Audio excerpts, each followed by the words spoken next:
vous avons promis de faire venir des professionnels du droit d'immigration aujourd'hui. Comme vous avez pu le constater, il y a de nouvelles figures dans la salle. Et la dame que nous avons pu contacter est une dame assez réputée dans les États-Unis en ce qui concerne les problèmes d'immigration. Je dois vous raconter une anecdote. Quand je suis arrivé dans ce pays, on m'a dit, Monsieur Sega, même si on vous met dans l'avion pour la déportation, il y a une dame qui peut aller vous sortir de l'avion et vous donner les papiers. Bon, je ne sais pas si tout le monde a pu partager ce point de vue-là, mais moi, avec le temps que j'ai passé ici, avec la collaboration que j'ai eue avec elle, j'ai pu évaluer sa compétence. Donc, aujourd'hui, beaucoup de personnes doivent l'avoir connue par le nom sans la connaître physiquement. Vous avez sûrement entendu parler de Danielle Beach. Donc, Madame Oswald, excusez-moi, je vous connais beaucoup plus. Donc, Madame Oswald, c'est celle que tout le monde appelle généralement Danielle Beach. Donc, c'est elle que nous avons pu contacter et qui a accepté de venir nous entretenir aujourd'hui sur les textes de l'immigration. Bon, sûrement qu'elle aurait bien voulu passer toute la soirée avec nous, mais nous allons lui donner autant de temps qu'elle a prévu dans sa présentation. Elle est accompagnée de sa partenaire. Elle va nous la présenter elle-même. Donc, Maître, you're welcome. You have the floor, please. Thank you, thank you. I'm very pleased that you invited me. Thank you so much. And this is my associate, Therese Tadros Ibarra. And she's, as you can see, in an immigration practice, having languages is very useful. So I speak French as well, as some of you know. And my associate speaks fluent Arabic. And we have other people in our office that speak other languages. So that's very important to us. As I got out of the car today, a client called me and was screaming in my ear that she was so excited. And at first I was thinking, who is this? Till I realized it was a person I'd just taken on an appeal, and she won her appeal. Why was that important? She felt I needed to know right then and there, not wait till Monday, because this is a lady who's been married to an American for many years and couldn't get a green card because of something that she had said years ago in an asylum application. And because of that, they wouldn't give her a waiver and she couldn't get a green card. With your permission, I just got some information from people that you will be comfortable with French. Okay. I'll do the best I can in French. Okay. On va parler aujourd'hui de l'immigration et les changements qui sont proposés. Ce n'est pas des changements encore, mais le 16 de ce mois, probablement, ils vont discuter ça. Ça va aller au Sénat. Sénat? On dit Sénat? Sénat. Et puis après ça, ça ira au House. Chambre de représentants. OK. Et une fois que ça s'est discuté, ça sera probablement très différent de ce que je vais vous montrer aujourd'hui, parce que jamais les choses qui sont proposées sont nécessairement des choses qui deviennent la loi. Qu'est-ce que vous pensez, vous avez tous vécu ici quelque temps maintenant, qu'est-ce que vous pensez seraient des choses que vous aimeriez voir comme changement dans ce pays, dans cette loi? Quelqu'un? Bien sûr. Quoi?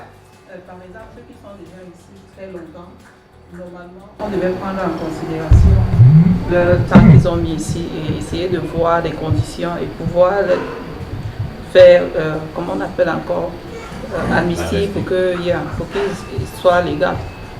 Ils contribuent beaucoup pour le pays. Donc. Une très bonne idée.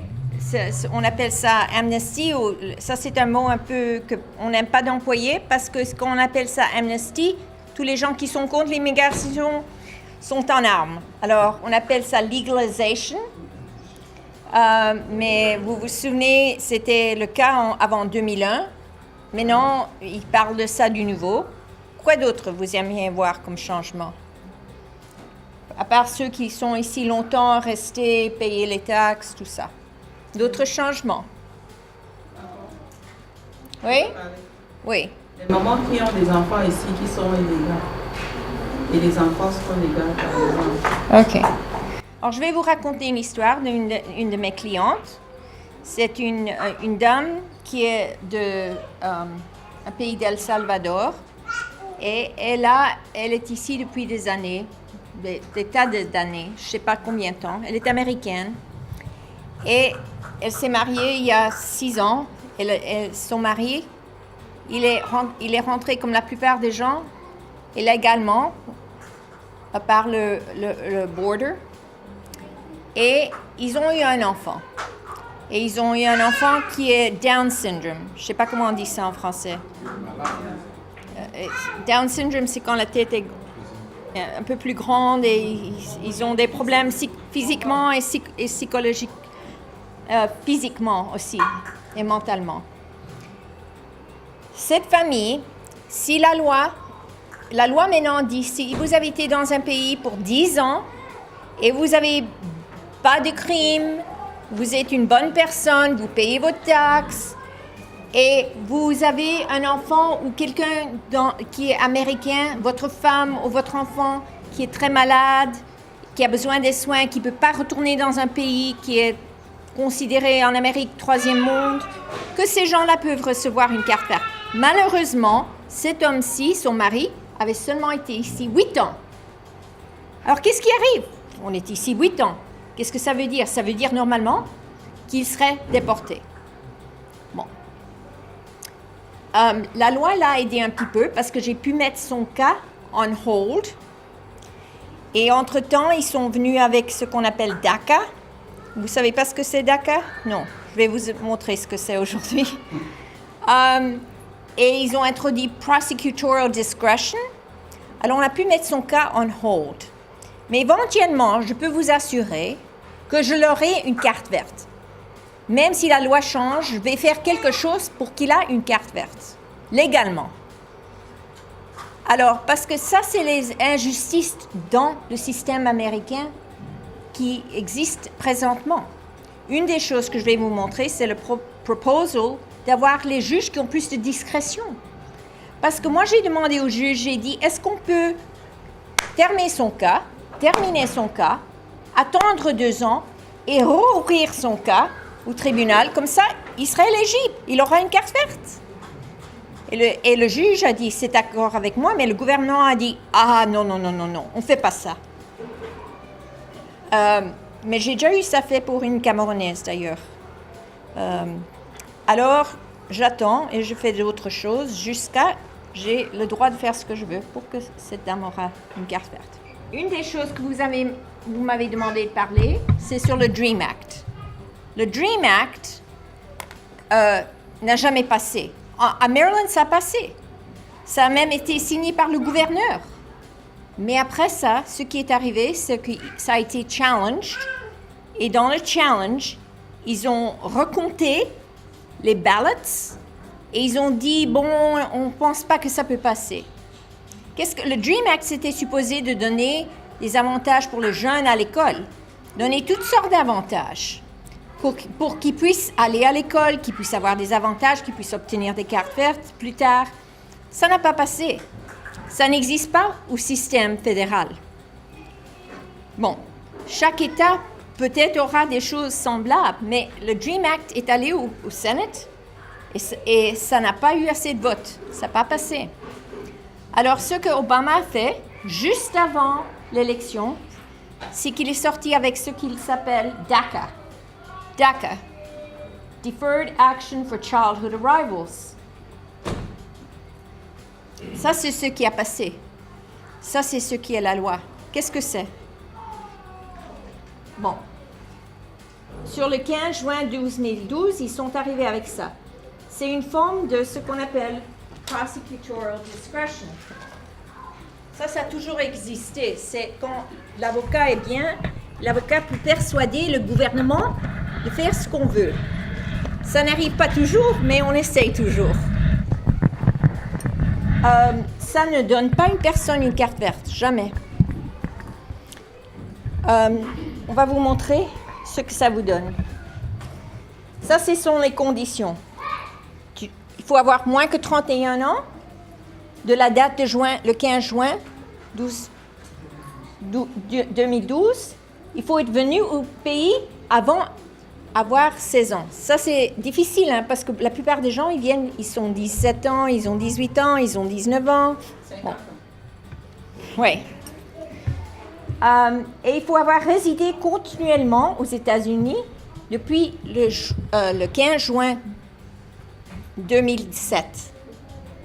En plus, il faut être physiquement présent, et ça veut dire que tu as montré des transcripts d'école pour chaque année, pour prouver que tu étais ici, que tu n'es pas sorti et rentré, ou que tu n'es pas en dehors du pays pour quelque temps.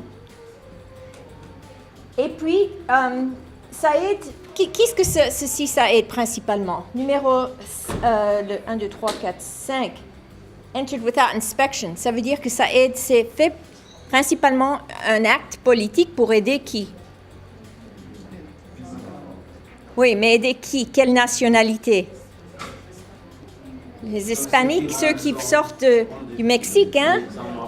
Parce que ça, c'est de l'Afrique, tu dois prendre un avion, tu ne vas pas faire la navette. Ouais. OK, et tu dois être couramment à l'école, ou tu dois graduate from high school, ou tu dois être sur un diplôme universitaire. Alors, ça n'aide pas les Mexicains et tous les autres, même les Africains, ceux qui n'ont pas fini high school. Ça ne les aide pas du tout. Alors, vous voyez, il y a des conditions assez strictes, hein? Et tu ne peux pas avoir un conviction. Bon, tout le monde dit, ah, ça c'est bien. On n'aura pas des criminels, on n'aura pas des gens comme ça. Mais qu'est-ce que ça veut dire, ceci, par exemple? Un significant misdemeanor. Drunk driving. Significant misdemeanor. Driving without a license probably isn't. Probablement non. Mais beaucoup de choses qui sont des petites choses pourraient être significant. OK. Voilà ce qui a été, un peu les statistiques. Vous voyez, en août, combien ont été acceptés, combien ont été rejetés. Les biometrics, ça veut dire les fingerprints.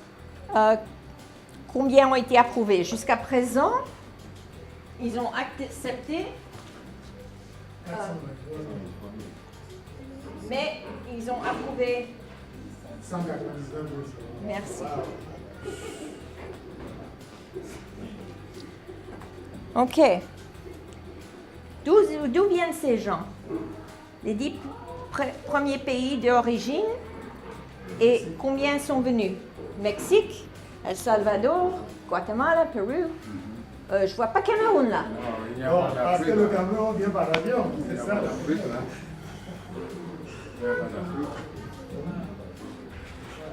Bon, ça c'est ce que j'ai sur le DREAM Act à présent. J'aurais pu parler un peu plus avec le Maryland DREAM Act parce que j'étais heavily involved sur ça. Je faisais le legislation pour les American Immigration Lawyers. Alors j'étais à Maryland dans le House tout le temps à faire des hearings sur ce sujet. Alors j'étais au milieu de tout ça il y a à peu près 2 ans, 1 an et demi, 2 ans, quand tout ça s'est arrivé. Et même je suis allée compter c'est pas les chads, mais compter les ballots. On revoyait pour essayer de prouver que ça devait passer. Ça, c'est ce que Martin m'a demandé de parler. Du nouveau, qu'est-ce que vous voyez au bottom, au bas? Not been passed. C'est pas la loi. Encore. Qui a proposé ça? 2 Republicans, 2 démocrates. Quel effet a ça? Est-ce que ça a l'effet sur 4 choses différentes? Les visas étudiants, les STEM visas, les immigrant visas, green cards et l'employment H-1Bs. Alors, je vais parler un petit peu sur chacun. Let's start with the first one. OK. H-1Bs. Est-ce que tout le monde sait ce que c'est un H-1B? Il y a quelqu'un qui ne sait pas ce que c'est? Vous voulez que j'explique? OK. Un H-1B, c'est un visa qui est donné pour 3 ans et puis encore 3 ans pour quelqu'un qui vient ici, qui a au moins un diplôme universitaire, bachelor's, qui qualifie comme un professionnel. Disons quelqu'un qui vient ici pour travailler pour une compagnie comme IT person, qui vient ici pour travailler pour une compagnie comme professeur, qui vient ici travailler pour une compagnie pour faire quelque chose de scientifique, mais ça n'inclut pas quelqu'un qui a un diplôme universitaire, même un PhD, qui vient ici et conduit un taxi. Parce que ça, ce n'est pas un travail professionnel, ça doit être un travail professionnel. Dans le même, comment on dit ça, le même area que tu as ton diplôme universitaire. Alors, ça, c'est H-1B. Le problème avec les H-1B, je vais vous dire tout simplement, ce qui arrive, c'est qu'ils viennent ici pour 3 ans, ils font une vie ici, ils travaillent pour Sony ou ils travaillent pour une petite compagnie et ils amènent leur femme et leur enfant. Leur femme ne peut pas travailler. Qu'est-ce qu'elle va faire pour 3 ans? Une femme qui est probablement professionnelle, qu'est-ce qu'elle va faire? Rester à la maison? Bon, alors la loi qui propose, c'est que les femmes puissent travailler. Ça, c'est une des proposals. Je ne suis pas bien avec les numéros. 65 000. En français, j'ai un peu difficile avec les numéros parfois. 65 000. Oui, 65 000, c'est ceux qui existent maintenant. Et puis encore, pour les masters, ceux qui ont les masters, il y a encore une autre vingtaine de mille. Mais ils veulent augmenter ça et ils veulent faire ce que je viens de dire sur ça. Le prochain slide. Ils veulent aussi, si quelqu'un travaille pour un employer, c'est un petit employer, l'employer n'a pas assez de travail pour eux, ils n'ont pas assez d'argent pour les payer ceux qui doivent les payer, ils doivent changer d'employer. C'est tout un problème. La personne sort de status, qu'est-ce qu'ils font? Bon, alors ils veulent essayer de changer ça pour qu'il n'y ait pas tellement de frais aussi. Le H-1B, c'est très cher. Il faut payer beaucoup de frais d'immigration pour avoir un H-1B. Puis, aussi, ils veulent essayer de faire que, auparavant, tu pouvais faire un visa, faire le visa, envoyer ça au State Department ici et sans aller retourner au pays. Alors, ils veulent essayer de changer cela aussi. Let's go to the next slide. OK. Ceci, c'est des choses scientifiques, c'est pas tellement important pour vous, mais ça montre que, par exemple, le H-1B qu'il y avait cette année, ça a commencé le 1er avril. Le 1er avril, on est quoi maintenant? On est le 13 avril. Dans 5 jours, le 5 avril, tous les visas étaient gone. Partis. Fini. Alors, qu'est-ce qu'ils font les autres? Ils ne peuvent pas avoir de visa pour encore 1 an. Alors, ils vont attendre encore 1 an pour venir ici ou pour changer de status? C'est compliqué. Ce qui arrive, c'est ce qu'on appelle en anglais le brain drain. Je ne sais pas comment on appelle ça en français. OK. Alors, ce qui arrive, c'est par exemple, les gens disent, bon, je ne vais pas en Amérique, c'est trop compliqué. Je vais aller en Australie, je vais aller au Canada. Là, ils me donneront un visa à main ouverte. Oui? OK. Alors ça, c'est une forme de loterie qu'ils vont essayer de faire. Si ça arrive, alors ils vont ajouter, puis ils vont ajouter. Tout ça, c'est très compliqué. Hein? L'immigration, ils aiment bien faire les choses compliquées, puis ça ne marche jamais. Alors on verra s'ils peuvent faire quelque chose comme ça. OK. Si tu viens comme étudiant maintenant dans ce pays, qu'est-ce que tu dois prouver quand tu viens comme étudiant? Tu dois prouver que tu vas retourner et que tu as assez d'argent ou que tu as laissé ta famille là, que tu vas retourner. Alors, ils essayent de faire ce qu'on appelle un dual intent. Ça veut dire que c'est comme un H-1B où tu peux venir ici même si tu as un mari qui est légal ou un mari qui fait un H-1B, ou tu peux avoir l'intention de rester, tu peux avoir l'intention d'obtenir une carte verte plus tard, tu peux être marié à une personne qui a une carte verte, et si tu es marié à une personne qui a une carte verte, ça prend combien de temps d'avoir une carte verte? Oui, 2-3 ans. Et si vous êtes la sœur d'une américaine, si vous avez une sœur américaine, biologique bien sûr, pas la camerounaise, combien de temps ça prend? Une sœur ou un frère américain? 10 ans. Oui, 12 ans même. Et si vous êtes des pays du Philippines, ça prend combien de temps? 20 ans. Alors, ce qu'ils veulent faire, c'est changer ce système de visa. Pour ce qu'on dit en anglais, c'est recapture. Ça veut dire les visas qui ne sont pas employés, qu'ils ont une façon de récupérer ces visas. OK. Ça, c'est ce que je viens de dire.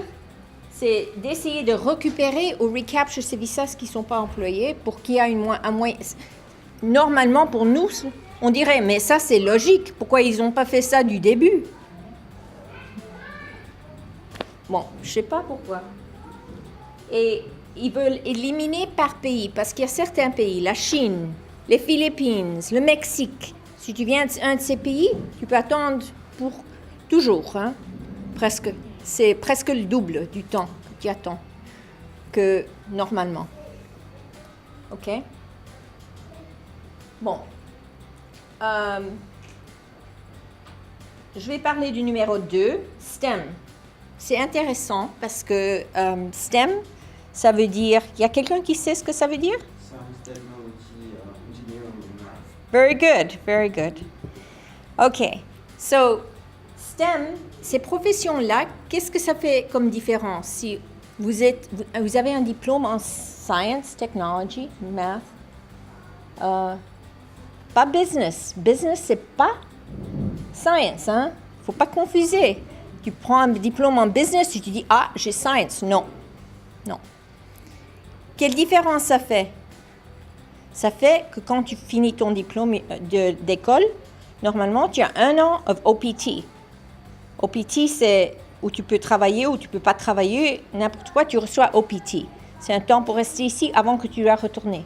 Mais avec STEM, tu vas à l'école, tu montres que tu as un job, que tu vas travailler quelque part et ils te donnent encore 17 mois.